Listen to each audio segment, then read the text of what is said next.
Hey everybody, how you doing? I'm Dr. Boyce Watkins from the Black Wealth Bootcamp and the Black Business School. I want to talk to you about this whole idea that some people have about how you're supposed to work in your life. When most people think about work, they think of something that you don't want to do, something that you're doing for other people, something that has no long-term value other than the fact that you're getting the paycheck and maybe getting some money put in your retirement fund.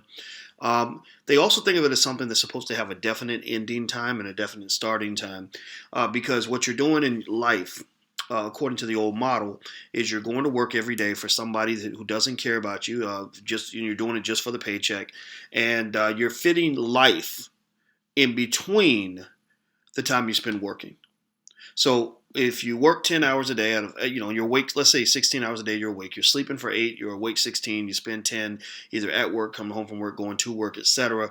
So 10 out of 16 of your hours in a day, which is approximately about a little bit more than 2/3 of your life, is spent basically serving a corporation or an organization that you work for, doing work that you may or may not love enough. To me, the measure of love might be, would you be doing this job if you were not getting paid? Would you be going to work every day if you weren't getting paid? Most people would probably say no. Now, let me tell you about that model. Let me tell you my thoughts on this. That model is really one that came to you from corporate America. That was one that was trained to you. When corporations in the age of industrialization came along, then suddenly there were these big organizations that were financially viable and led to a higher standard of living, but they began to pretty much occupy your life. What they would do is they literally almost trained us like drones to dedicate, 60% of our waking hours on this planet to the sole purpose of serving the corporation. Now, that's very dangerous because there's really nothing else that you do that takes up that much time in your life. Nothing. You don't spend that much time with your kids. You don't spend that much time with your spouse, your family, living life, anything. You're spending that time serving the corporation. When I thought about that, because at first I thought I was just giving them my spare time, but I'm actually not giving them my spare time. I'm giving them my life in exchange for what? In exchange for a paycheck that allows me to, buy a new cell phone or pay my rent or whatever. Okay, fine. So here's the thing. Getting away from that lifestyle is a step up. It's a wonderful feeling because you suddenly have freedom. You have to earn that freedom by working hard and protecting that freedom. If you get a chance to stay home every day and you're lazy, you're going to be able to stay home for very long. Some people only work well when they're forced to be slaves. If you are trying to not be a slave, you have to get rid of the slave mentality. Slave mentality says you work hard when massa tells you to, but you can't work hard when you tell yourself to work hard. You have an easy time setting goals that relate to what somebody else wants you to do, but you can't really set a goal that relates to what you want to do, because when you think about the things you set for yourself, those things are optional, whereas when massa tells you to do something, it's mandatory. It's not optional anymore, right? So that's one thing. But then the other thing about this that's really interesting is when you finally leave the plantation and you're working at home and you're working on your own, people are not really going to understand you very much. They're not going to get it.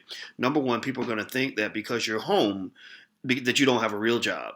And for them, not having a real job means that you can be the person that goes pick up the laundry. You're the one who can go pick up the kids. You're the one who can clean up the house. You're the one who can go fix the roof. You're the one who can let the cable guy in. You're the one who can do whatever it is that needs to be done because you don't have a real job. If they're in the other room and you're back working, they're going to come back and keep interrupting you as if you don't have a real job, right? And so it's sometimes difficult to sort out that time and get people to respect the fact that you do have a real job, and it's very, very important to you. And in fact, it's not just as important as a real job, it's actually more important than a real job. And this actually gets to my final point that I really want to drill in. I go through this a lot. I go through it where people tell me, they say, "Boy, you work so hard. Why do you work so hard? Why are you always working? Why can't you turn it off? Why don't you just turn it off for a couple of days and just not do anything?" And I tell people, because I don't really want to turn it off for a couple of days, because you don't like your work, but I actually like my work. You don't make very much money from what you do, maybe. I don't know, but I do okay, and this is not just for me, it's really for the people that work for me and for my kids. I don't need flashy stuff, but I understand wealth building is an important part of intergenerational empowerment, right? So I want my grandchildren to be in good shape because of choices I make today. But the other thing was, I said, You, on the outside, you might think I work harder than everybody else because for you in your mind, you can't imagine a world where the job doesn't turn off. And the reason you can't imagine that world is because you tend to think of your job as something you want to get away from. So you minimize it because you have to squeeze life in when you're not serving the corporation. I don't live that life. I'm living life as I'm also building toward my goals. In the middle of the day, I stop and I take an hour or two off to go lay down and watch Netflix. I can take time off to call my kids and talk to them. I can call my mama and spend thousands of hours with her on the phone and in person that I never would have gotten to spend otherwise. I can take trips and still remain productive. So I've been to 40 different, I go on about, I don't know, maybe 20, 30 trips a year, something like that. I go all over the place. So all this life that I get to live is being done while I'm also, achieving the long-term goal of building my business. And so in a way, I said the best way to help you understand what I'm talking about is think about the job of a mother. The job of a mother when she has a baby. Being a mother is hard work. Being a father is hard work. It's a long-term thing. It's at least 18 years, maybe longer. That for that entire time, you do the same thing every day to take care of this other person, and you always have to be available. You're always putting in the time. You're always putting in the hours.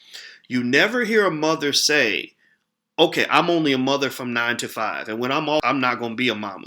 So that little baby can just die, and I don't care because I'm off work. I'm off, right? That's how you treat something when you don't care about it. That's how you treat your job because you don't care if the company really goes bankrupt or if they struggle financially because it's not your problem. You just there to do the job and get a paycheck. But if it's your baby, then you care.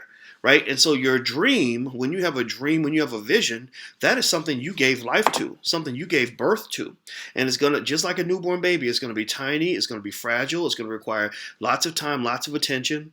You're always going to be on call. You'll never, ever be able to just say, I'm not a parent anymore. Now, you can get breaks from the baby, right? You can leave and let the babysitter watch the baby, but you got your phone nearby in case something goes wrong, in case they need to call you for an emergency, right? The same thing is true with the business.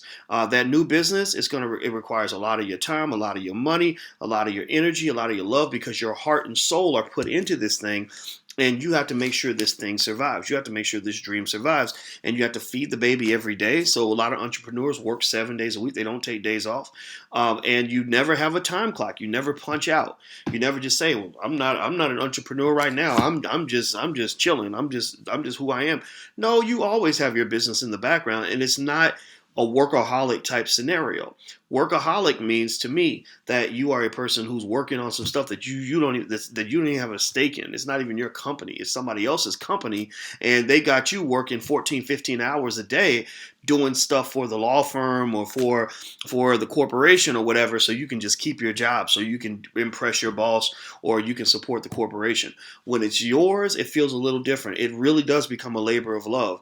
And that's why I say definitely if you start a business that's connected to your heart, something that you love, because that baby's going to be tiny, fragile, and the baby might be ugly. And you know what they say, only the mother or the father of an ugly baby is going to give it the love that it deserves. So when you have that little ugly baby, that little business that's not growing into anything right away, you have to give it the love and the attention that it needs. And it's pretty much a 24-hour job. It doesn't mean you're working 24 hours a day, but it does mean you're always on call. So your business really does kind of become your first baby because it's something you created and it's something that you love and something you want to see grow. But here's the best part. Even though other people will look at you and say, wow, you just work so much. Like, why do you work so much?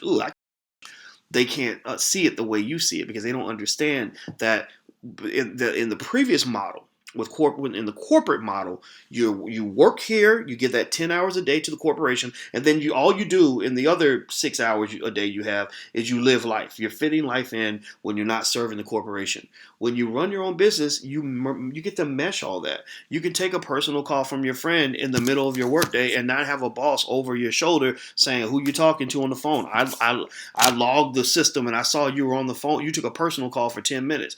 You don't have to worry about somebody getting on you because you go to your child's ballet recital, or you walk your kids to school, or you decide you and your spouse want to take a trip on a Tuesday or whatever, because the cost is much lower to travel on Tuesday than every other day of the week. So that's the difference. I think that's the thing. I think anybody that wants to start a business, and I just personally believe every black person in America should know how to start their own business. Doesn't mean everybody needs to be an entrepreneur, but everybody can invest in an entrepreneur, and everybody can own financial assets. So there's stocks on the stock market that cost less than $5. If you ain't got $5, and I don't know what I can say to you, but I know a lot of black people have $5 because I see black people spend a whole lot of money on a whole lot of stuff that adds no economic value. So with some of that money, you can and should invest. So that's all I just really want to say. Just know that there are other ways to make a living besides the one that you were taught. Don't let anybody put your brain in a box, because what they're going to do is they're not just going to steal you from you professionally. They're really stealing your life. They're stealing some of the most valuable things that you ever have. They're stealing your soul.